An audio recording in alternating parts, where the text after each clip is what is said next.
صفحے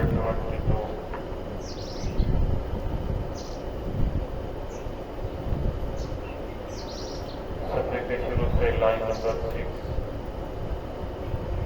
سورۃ انعام کی آیت نمبر 9 اعوذ باللہ من الشیطان الرجیم بسم اللہ الرحمن الرحیم وهو الذی أنزل من السماء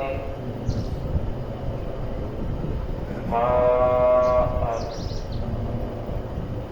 فأخرجنا به نبات كل شيء فأخرجنا منه خضرا نخرج منه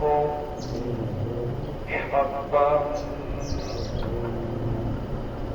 متراكبا ومن النخل من طلعها قنوان دانية وجنات من أعناب والزيتون والرمان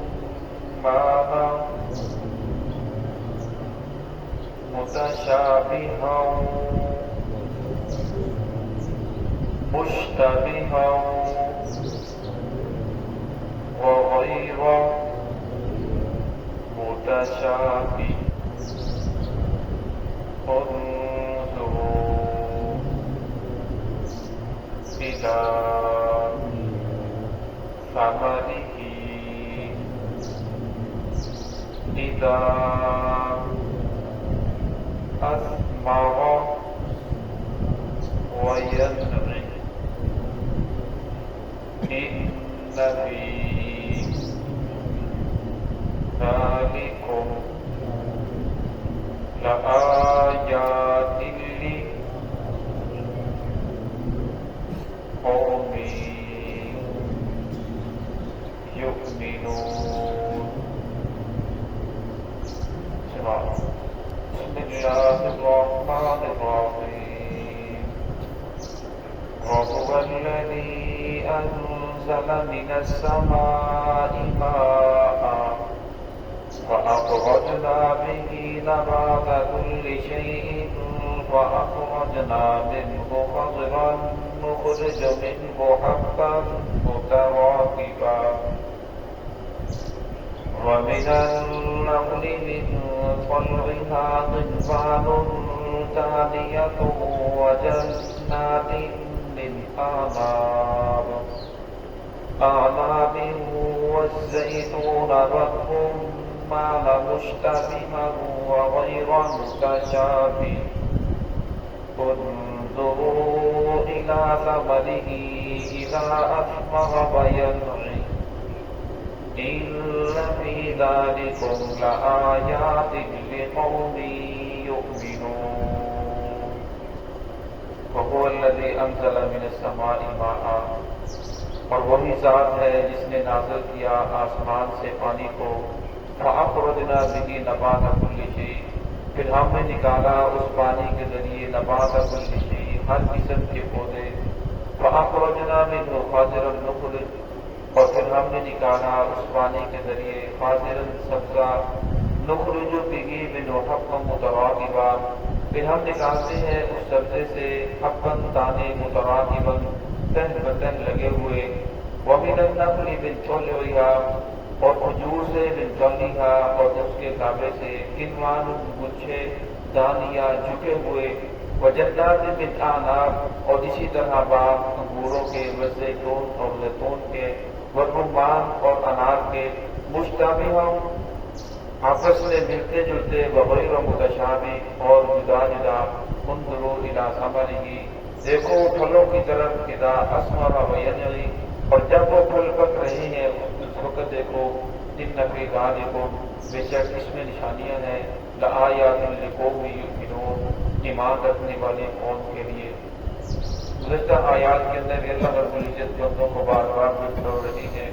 اور کبھی اس کے جسم کی طرف اسے متوجہ کرتے ہیں، کبھی آسمان کی طرف، کبھی زمین کی طرف، کبھی زمین کی تخلیقات کی طرف۔ یہاں بھی اللہ رب العزت فرمایا کہ اللہ تو وہ ذات ہے جس نے آسمان سے پانی نازل فرمایا۔ اب زندہ رہنے کے لیے سب سے زیادہ اہم چیز ہوا ہے، جس کو اللہ رب العزت نے بالکل پوری قرار دے دیا۔ پھر ہوا کے بعد جو سب سے اہم چیز ہے جس کے اوپر ساری کی ساری مخلوقات کا چیزوں کا دار و مدار ہے زندگی کا، وہ پانی ہے۔ تو ہم اللہ رب العزت آسمان سے پانی نازل فرماتے ہیں، اور جب پانی برستا ہے تو زمین بنجر ہو چکی ہوتی ہے، اور ہمیں پھر اس پانی کے برسنے کی وجہ سے زمین کے اندر دوبارہ زندگی آ جاتی ہے، مردہ زمین زندہ ہو جاتی ہے۔ ہمیں جب وہ زندہ ہوتی ہے فَأَخْرَجْنَا بِهِ نَبَاتَ كُلِّ شَيْءٍ، پھر ہر قسم کے پودے، ہر قسم کے پھل، ہر قسم کا سبزہ اس میں پیدا ہونا شروع ہو جاتا ہے۔ اب پانی ایک ہی ہے، اب اس سے مختلف قسم کے پھل پیدا ہو رہے ہیں، مختلف قسم کی چیزیں پیدا ہو رہی ہیں، مختلف قسم کا سبزہ پیدا ہو رہا ہے۔ اب آم کی ہی 300 قسمیں ہیں، صرف آم کی 300 قسمیں ہیں، تو اللہ رب کی کتنے پھل ہیں، کتنی مخلوقات ہیں، کتنی چیزیں ہیں، تو ہمیں ان سب کو پیدا کرنے والا کون ہے؟ فرمایا پھر وہ سبزہ بنتا ہے۔ اب کومپل ہوتی ہے، جب دانے کو پھینکا جاتا ہے تو اس کے بعد جو نرم و نازک کومپل نکلتی ہے وہ